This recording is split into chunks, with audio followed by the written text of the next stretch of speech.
그 다음에 신호흐름 선도에서 우리가 신호흐름 선도의 대수적인 아니, 신호흐름 선도에서 이제 대수적인 계산, 수학적인 계산을 어떻게 표현하느냐라고 하는 건데요. 신호흐름 선도의 대수 방정식은 이렇게 두 가지의 형태로 인립되는 형태인 경우에 요 A 이득하고 그 다음에 두 가지 노드의 값을 곱한 거에 이제 플러스 형태로 표현을 하게 된다 라고 하는 거고요. 이걸 다시 펼치면 이제 이렇게 되겠죠. 그죠?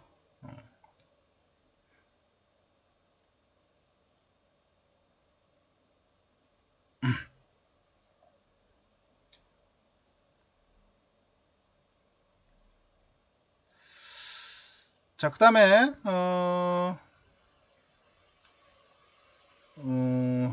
46의 B 얘는 요거고요. 얘는 이 형태를 가지고 표현을 하게 되면 결국은 x2는 x1을 한 거고요. 그 다음에 x3는 x2에다가 이렇게 이제 한 거죠. 그래서 이 두 개를 우리가 곱한 거하고 같은 게 되더라 라고 했고요. 그래서 얘는 이제 순차적으로 쭉 한쪽 방향에서 한쪽 방향으로 흘렀을 때 두 개가 이제 두 개 이득에 곱해지고 가지고 나오는 걸로 표현이 되고, 당연히 전달함수는 입력 대비 출력을 B로 표현하니까 이 두 개 표현하면 이렇게 표현될 거고, 그 다음에 이 두 개의 개인이 곱해진 값하고 같다. 전달함수는 이제 이렇게 표현이 되겠죠. 그래서 결국은 이제 신호 흐름 선도나 블록 선도나 거의 유사한 형태를 갖지만 표현의 차이인 거지, 결과는 똑같이 나오게 된다는 거죠. 자, 그러면 신호 흐름 선도의 이제 대수 방정식을 우리가 이렇게 이제 두 번째 확인을 하려고 하는데요. 만약에 이렇게 지금 현재 피드백이 아니고 그냥 이렇게 이제 진행하는 경우인 경우 순서대로 x1에서 x2로 전달되고 있죠. 이 경우는 그러면 어떻게 표현하냐? 그래서 x2는 a, c, b, a1에서 2, 그 다음에 x1, x2, b 1에서 2, x2 이렇게 두 가지의 경로로 흘러서 갈 거예요. 자, 이 경우는 그러면 어떻게 표현하느냐? 두 개가 합해진 걸로 표현하더라 라고 하는 거죠. 그러니까 경로가 이렇게 두 가지로 나눠져서 흘러간 거예요. 이렇게 가고 이렇게 간 거. 그죠? 직선적으로 쭉 가는 거는 곱했는데 분기되는 거는 결국은 두 개가 합쳐지는 걸로 표현을 하더라 라고 하는 거죠. 그렇게. 그래서 결국은 이렇게 되고 전달함수는 이 두 개가 이제 합해진 값으로 표현이 되더라 라고 하는 거고요. 그 다음에 두 번째로 요 경우는 그럼 어떻게 되느냐, 자기 루프가 하나가 존재하네요. 그래서 이 경우는 우리가 이렇게 이제 표현할 수가 있다는 거죠. 이거하고 자기 루프하고, 자기 루프는 이제 마이너스니까 마이너스로 표현하면 될 것 같고요. 그러면 x2하고 x2가 두 개가 존재하니까 합쳐야겠죠. 그래서 얘를 이쪽으로 보내고요. 그러면 이제 1 마이너스는 플러스로 변하니까 1 플러스 a 22, 그 다음에 x2, 그 다음에 a 12 이렇게 표현되고 x1 이렇게 표현되겠죠. 그래서 요 x2하고 x1하고 전달함수를 구하면 결국은 이렇게 표현되겠죠. 그럼 앞전에 우리가 전달함수 표현한 거하고 똑같이 표현이 되겠죠. 그래서 왜 얘의 의미는 뭐다? 이렇게 피드백된, 짝이 피드백된 거를 기준으로 해서 표현되고 있다 라고 하는 거죠. 자, 그 다음에 세 번째로 이제 우리가 요 내용을 좀 보려고 합니다. 아까는 자기 루프로 피드백이 된 거고요. 요거는 그게 아니죠. x1과 x2 노드가 있으면 노드로 해서 다음 노드까지 피드백을 한 신호의 흐름 선도를 보여주고 있고요. 그래서 게인은 A는 12, 요거는 피드백된 게인 A는 2, 1 첨자 그 다음에 마이너스 A 이렇게 표현이 됐네요. 자, 이런 경우들은 앞에 이렇게 이제 추가를 해줘야 한다. 그리고 이득은 1, 이득은 1로 표현하면 자기 자신이 되겠죠. 사실은 큰 의미는 없어요. 그래서 프라임을 하나 붙여서 입력과 출력을 이제 표시하기 위해서 한 거고요. 그래서 결국은 X라고 하는 거는 뭐예요? 여기에서 요 X라고 하는 거는 여기에서 이렇게 넘어온 거를 말하고, 이쪽에서 피드백 돼서 넘어온 거를 의미를 하겠죠. 그래서 요 개인은 이제 1이니까 결국은 X1 프라임이 될 거고요. 피드백에서 들어온 거는 이제 X2 노드에서 온 거기 때문에 X2를 곱해서 표현을 하겠죠. 그래서 이렇게 X1 프라임 그 다음에 A 2에서 1로 피드백 되오고 X2 이렇게 표현이 되겠죠. 그 다음 X2는 X1하고 표현하면 X2는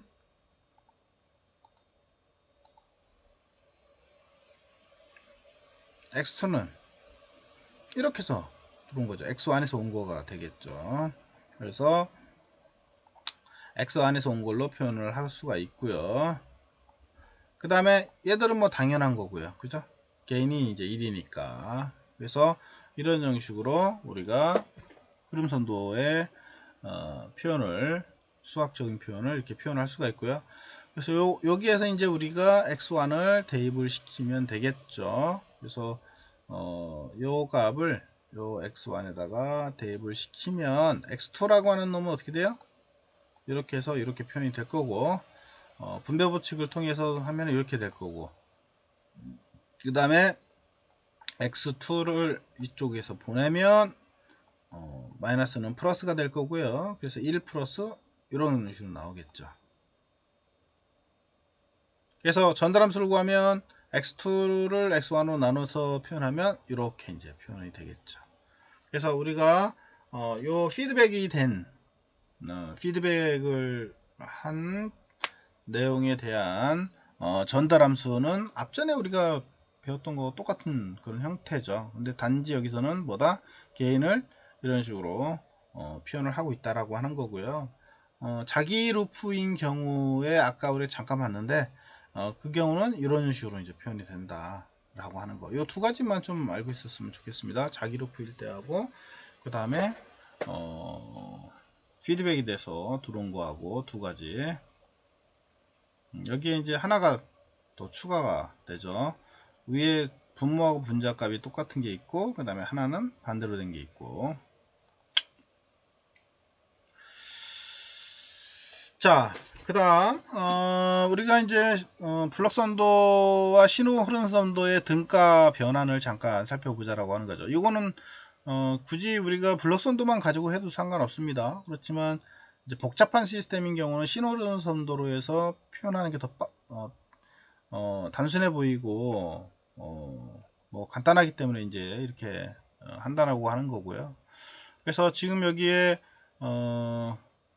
요 개인이 있으면 요 개인하고 이렇게 입력과 출력의 비로 표시를 하게 되는데, 여기서는 신호의 흐름 선도로 해서 이렇게 이제 표현을 하더라. 이득으로 마디하고 가지로 표현하면 이렇게 표현한다.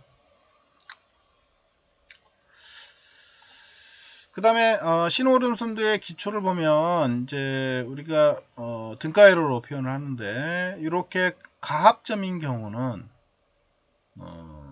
그죠? 우리 뒤에서 이제 피드백 돼서 오는 신호가 있는데, 가합점인 경우는 우리가 이런 식으로 표현하더라. 그래서 뒤에서 이제 플러스 마이너스 역으로 해서 들어오는 신호의 흐름을 노드로 표현하더라. 가합점도. 그 다음에 인출점 분기되는 건데요. 이 경우도 마찬가지로 이렇게 표현을 해서 여기는 지금 이득은 다 1로 표현했죠. 그냥 자기 자신이니까. 그 다음에 이번에는 아까 했던 신호는 뭐다? 이렇게 노드로 해서 이제 표현을 하게 되고요. 그 다음에 전달 요소는 저렇게 표현하더라. 다시 정리한 겁니다. 그리고 가압점은 이렇게, 인출점은 이렇게 표현한다. 꼭 알아놨으면 좋겠습니다. 지금 얘 같은 경우는 거꾸로 표현했는데 아까는 뭐 이쪽에서 이렇게 돌아온 거다 보니까 표현 방법이 좀 차이가 있는 것 뿐입니다. 여기서는 이렇게 해서 표현했잖아요. 근데 뭐 원래는 이렇게 가는 게 더 보기가 좋아서 지금 현재 여기서는 거꾸로 표현을 해놓고는 있는데 이렇게 간 걸로 뭐 큰 의미는 없으니까 비슷한 거니까 그렇게 알고 계시면 될 것 같고요. 그 다음 인출점 같은 경우도 마찬가지로 아까 얘기했던 것처럼 이렇게 이제 표현을 할 수가 있다.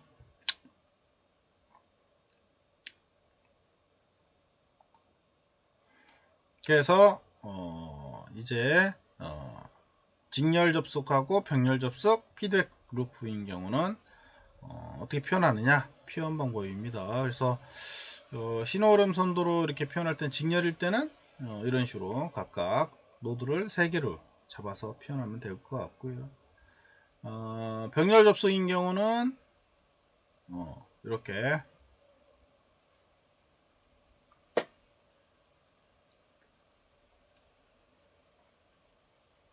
그래서 병렬로 이렇게 흘러가서 이제 합쳐진 거잖아요. 그래서 이렇게 표현하면 됩니다. 쭉 가서 두 개가 신호가 두 개가 합쳐진 걸로 표현하면 되고요. 아까 요거 이제 어떤 표현인지 요 전달함수하고 어떻게 이제 표현되는지를 두 개가 모를 수 있는데 이 두 개가 같이 이렇게 표현된다는 것을 좀 알아뒀으면 좋겠고요.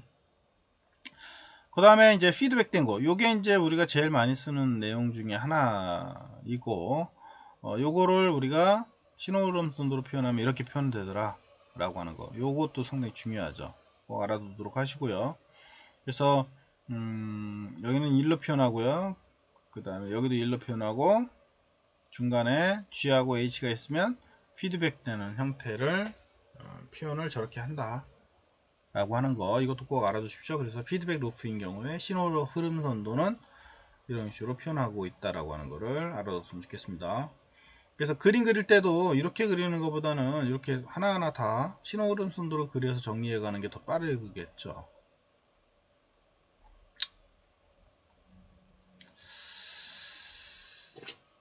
자, 그래서 신호 흐름 선도의 구성은 결국은 이렇게 이제 개 방정식을 우리가 이제 이와 같이 이제 표현할 수가 있다라고 하는 거죠. 그래서 x1은 x a11 x1 a12 x2 이런 식으로 해서 뒤에 n차로 해서 쭉 1 2 3 4에서 n차로 해서 증가해 가고 있는 구조로 우리가 표현을 할 수가 있고요. 여기서도 마찬가지로 이제 x가 1, 2, 3 이렇게 해서 계속 여러 가지 형태의 이제 방정식이 존재하고 있다라고 하는 거. 그래서 표현 방법이니까 신호의 흐름 선도의 이제 개 방정식으로 표현할 때는 이렇게 지금 정의를 해 놓은 거니까 참고로 보시면 될 것 같고요.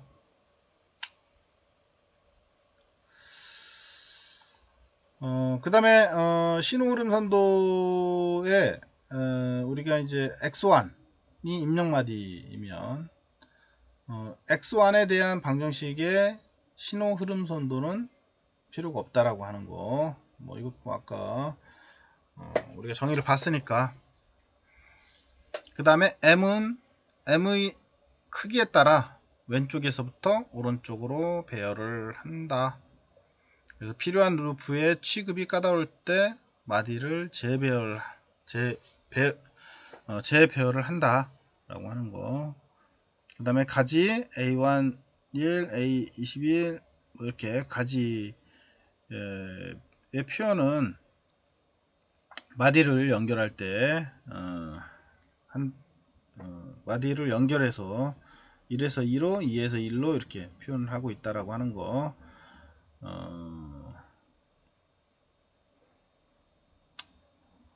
등가 변환에 의해서 간단하게 마디나 루프로 재구성한다. 이건 뭐 큰 의미가 없을 것 같고요. 그 다음에 신호 흐름 선도의 이득 공식은 주로 이제 우리가 이득 혹은 이제 전달함수 이렇게 표현한다고 했었죠. 용어는 좀 알아뒀으면 좋겠고요. 그래서 신호 흐름 선도를 간단화하지 않은 상태로 이제 구할 수가 있다. 뭐 이 정도고요. 그리고 만션 이득 공식은 뭐 이렇게 정의를 한다라고 하는 건데 큰 의미는 없고요. 그냥 한번 쭉 훑어만 보십시오. 이거는 그래서 입력과 출력의 비로 표현을 하게 되는데 여기에서 이제 입력 변수와 입력 마디 변수와 출력 마디 변수, 그 다음에 이제 n은 전향 경로의 총수. 전향 경로라고 하는 거는 이제 이렇게 왼쪽에서 오른쪽으로 흘러가는 경로의 수를 말하게 된다라고 얘기했었죠. 그리고 노드는 2번 이상 겹치지 말아라 이렇게 얘기를 했었고요. 그 다음에 여기서 이제 P라고 하는 거는 입력 마디에서 출력 마디까지 K번째 전방향 경로 이득을 말한다. 이렇게 보시면 될 것 같고요. 그 다음에 델타는 뭐 전방향 경로 이득하고 루프 이득이 서로 접하는 것을 모두 제한 값을 의미한다. 그래서 신호흐름 선도의 이제 행렬식 또는 이제 특성함수를 표현을 한다 라고 하는 거고요. 특별한 의미는 없습니다. 그것도. 그래서 이렇게 신호흐름 선도의 이득 공식을 이런 식으로 이제 표현한다라고 하는 거고 뭐 특별한 뭐 의미는 없습니다. 그래서 이렇게 정의만 좀 알아뒀으면 좋겠고요.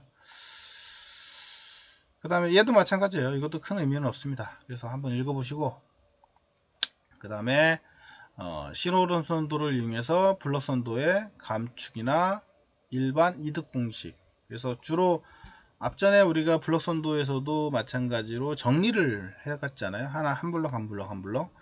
여기서도 마찬가지예요. 간략화 시켜기 위해서 얘를 쓰는 거거든요. 그래서 복잡한 시스템을 간단한 시스템으로 간략화 시키기 위한 그런 과정으로 사용을 하고 있고 그래서 이 블록 선도를 감축할 때 어떤 형식으로 감축을 하는지 그런 거에 대해서 이제 정리한다고 보시면 될 것 같고요. 그래서 지금 이제 우리가 신호 흐름 선도에 대한 수식들을 정의해 갔는데 그 수식을 가지고 결과식을 우리가 이제 찾아내면 아주 간단한 제어기가 구성이 되겠죠. 그래서 이렇게 이제 복잡한 형태의 제어기가 있다라고 하면 이거를 아주 단순한 형태로 이제 간략화 시키기 위한 작업을 우리가 신호 흐름 선도를 이용해서 한다라고 보시면 될 것 같아요.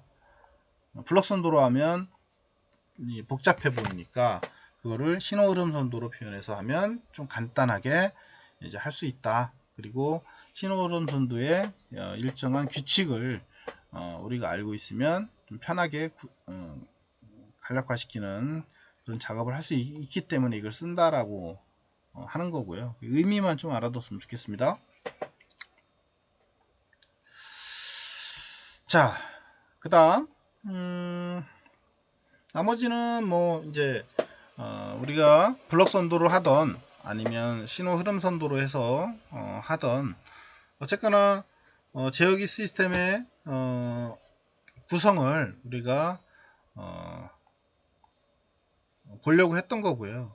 그 다음에 이 제어기 시스템은 선형 C불변 시스템, 선형 시스템인 경우에 한해서 우리가 정의를 해왔고, 그리고 복수수 형태의 구조로 돼서 우리가 요 안에 이제 S 함수로 구성을 해서 그 S 함수의 그 형태가 어떤 형태인지에 따라서 우리가 이 시스템이 어떤 특성을 가지고 있는지 이거를 이제 우리가 알 수 있게 된 거죠. 그래서 우리가 앞전에 라플라스를 사용했던 거고 라플라스를 통해서 이제 S 함수를 쉽게 표현했던 거죠. 그래서 원래 복잡한 수식을 라플라스 변환을 해서 S 함수로 바꾼 다음에 이 시스템의 상태가 어떤 상태인지 이런 거를 이제 우리가 살펴보려고 S함수로 이제 변환을 했던 거고요. 그러면 이런 S함수를 변환을 했던 거를 가지고 우리가 이 시스템이 그러면 안정하냐 불안정하냐 라고 하는 거를 판별할 수가 있다라고 하는 거죠. 그러면 그 안정하다 불안정하다 라고 하는 거는 그럼 뭘 가지고 기준으로 하고 있느냐 라고 하는 거죠. 그거를 우리가 이제 안전도를 판단하는 기준이 여러 가지가 있어요. 그래서 그 여러 가지 중에 어떤 걸 가지고 판단할 거냐 라고 하는 거를 이제 우리가 알고 있어야 되는데요. 어쨌거나 이제 안정도의 기준은 당연히 그 선형 시불변 제어 시스템인 경우에 표현이 되겠고, 그 다음에 앞전에 우리가 전달함수라고 하는 것을 유도 과정을 계속 유도를 해 왔었죠. 그리고 그 전달함수를 가지고 우리가 시스템에 어떤 출력이 나오고 이거를 이제 계산을 계속 해왔고요. 그 다음에 이 제어 시스템에 대한 수학적 모델링까지도 모델링을 해서 우리가 전달함수를 구했던 이유가 거기에 있습니다. 그래서 이 제어 시스템의 그 구조가 어떤 그 상태인지 이런 거를 확인하기 위해서 이제 해왔다라고 보시면 될 것 같고요. 그러면 이제 이러한 그 시스템에 문제점이 있느냐 없느냐 라고 하는 거를 우리는 이제 판단하는 거를 이제 안전도다 라고 하는 거, 그리고 꼭 수학적 모델링을 통해서 제어 시스템을 해석을 해서 판단을 해야 한다 라고 하는 거를 좀 알아뒀으면 좋겠습니다. 물론 이런 안정도도 우리가 매트랩을 통해서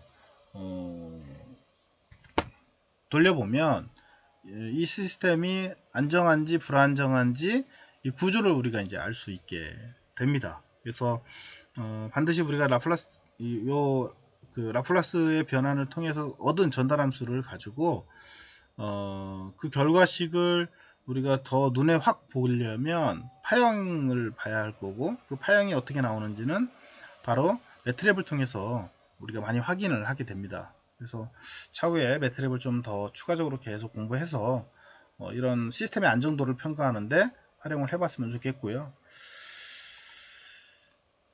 그러면 이제 이 안정도라고 하는 거는 아까 잠깐 얘기했던 것처럼 이제 시스템의 출력이 이제 입력을 넣어서 시스템의 출력이 어떤 파형을 만들고 있는지를 우리가 보고 확인을 하게 됩니다. 그래서 그 출력 파형이 이제 발산을 하고 있는지 아니면 발산을 하지 않고 수렴을 하고 있는 건지 이런 걸 이제 우리가 확인을 해서 안정도를 판별하게 되고요. 그래서 여기 이제 정의를 해놨죠. 시스템의 출력이 발산하지 않고 유한한 범위 내에 한정되는 성질을 이제 우리는 이제 안정도라고 얘기를 한다는 거죠. 그래서 안정도는 제어 시스템이 지녀야 할 가장 기본적인 성질이고, 안정도가 이루어지면 성능 목표에 어느 정도 도달하기 때문에 제어기 시스템의 안정도를 이루는 것을 제일 중요한 목표로 삼는다는 거죠. 그래서 얘가 안전한 형태로 구성되도록 제어 시스템의 설계를 하는 게 우리가 이제 해야 하는 목표가 되는 거죠. 그래서 이런 안정도의 해석과 그 다음에 설계 측면에서 볼 때 절대 안정도라는 게 있고, 그 다음에 이제 상대 안정도라는 게 있다. 그래서 이 절대 안정도하고 이제 상대 안정도에 대한 거를 두 가지는 좀 알고 있자라고 하는 거죠. 그래서 안정도 해석에 있어서 절대 안정도, 그 다음에 상대 안정도. 그래서 절대 안정도는 시스템의 안정성 여부만을 판단하는 거고요. 그래서 시스템의 안정성 여부만 판단하고요. 그 다음에 상대 안정도는 시스템이 안정하더라도 얼마나 안정한지에 대한 정도를 표현하더라. 요 두 가지는 좀 용어는 좀 알아놨으면 좋겠습니다. 그래서 절대 안정도라고 하는 거는 시스템의 안정한 여부만을 판단하는 거고, 그다음에 상대 안정도라고 하는 거는 시스템이 안정하더라도 얼마나 안정한지에 대한 정도까지도 표현하는 거를 이제 상대 안정도다 라고 하는 거 두 가지 용어는 좀 숙지를 좀 해놨으면 좋겠습니다. 그래서 안정도의 이제 판별법에는 주로 이제 그 우리가 앞전에 그 전달함수를 구했을 때 전달함수에 나왔던 결과에 따라서 그 방정식이 이제 방정식이 있는데, 그 방정식에 이제 근의 값을 가지고 판단하게 됩니다. 그래서 뭐 이 내용도 앞전에 잠깐 언급은 했었지만, 어쨌거나 특정 방정식의 근의 위치가 이제 안정성의 여부를 판별하게 되더라 라고 하는 거고요. 당연히 얘들은 뭐예요? 앞전에 우리가 복수평면에서 어느 위치에 존재하느냐에 따라서 안정도의 판별도 구분진다 라고 얘기를 했었죠. 어쨌거나 이런 안정도의 판별법에는 특정 방정식의 근의 위치에 안정 여부를 결정하게 되는데, 이때 우리가 그 안정 판별법이 이제 뭐 루트법하고, 그 다음에 나이캐스트 안정 판별법하고, 그 다음에 근 궤적법, 그 다음에 보도선도 판별법 이제 이렇게 있다라고 하는 거죠. 그래서 어떤 판별법을 쓸 건지는 뭐 그 상황에 따라서 이제 사용을 하시면 되는데, 어쨌거나 판별법은 이렇게 네 가지가 존재하더라. 그래서 요거는 좀 시스템의 안정도를 판단하기 위한 여부를 결정하는 거니까 좀 이름은 좀 알아뒀으면 좋겠고요. 그래서 첫 번째 거는 결국은 뭐냐면 특정 방정식의 근 중에서 우리가 복수평면에서 이제 S평면상이죠. S평면상에서 이렇게 평면상 S평면에 이제 허수부하고 그 다음에 실수부가 있으면 어느 위치에 존재하느냐 근이에 따라서 근의 근이 어느 위치에 존재하느냐에 따라서 판별도를 결정하는 거라고 보시면 될 것 같아요. 그래서 우측에 있느냐 아니면 좌측에 있느냐에 따라서 근의 그 시스템이 안전한지 불안한지를 판별하는 거라고 보시면 될 것 같고요. 그 다음에 근궤적법은 특정 방정식의 근의 궤적을 그려서, 궤적이라고 하는 게 추적에서 이렇게 쭉 이제 어느 위치에 있는지 그 추적에서 보는 거죠. 그 근의 궤적을 그려서 시스템의 안정도를 판별하는 방법이 이제 근궤적법이고요. 그 다음에 나이캐스트 판별법은 루프 전달함수의 나이캐스트 플롯을 보고 그림이 이제 얘도 마찬가지로 그림으로 하는 거고요. 그래서 페르프 전달함수의 극점하고 0점 사이의 차이에 대한 정보를 제공을 하게 되더라. 그래서 앞전에 이제 우리가 복수평면을 그릴 때 이렇게 전달함수를 구했을 때 분자하고 분모가 존재했었을 거예요. 그래서 폴하고 그 다음에 제로점하고 두 가지가 있었는데, 이 두 가지의 값을 가지고 이제 우리가 극점하고 폴하고 그 다음에 0.0점하고 차이에 대한 정보를 가지고 이제 보는 거를 라이캐스트 판별법이다 이렇게 보면 될 것 같고요. 그 다음에 보드 선도를 가지고 하는 경우는 이제 주파수에 따라서 전달함수의 크기와 그 다음에 위상을 가지고 안전성을 판단하는 거라고 보시면 될 것 같아요. 그래서 이제 주파수 성분을 가지고 이제 우리가 판단하는 거를 보도선도를 가지고 판단하는 방법이라고 보시면 될 것 같아요. 그래서 얘는 이제 주파수에 따라서 이제 그 전달함수의 크기, 그 다음에 위상, 세타 값이 있죠. 위상 값을 가지고 안정성을 판별하는 거다. 이렇게 보시면 될 것 같아요. 그래서 요 각각에 대한 의미는 좀 알아놨으면 좋겠습니다.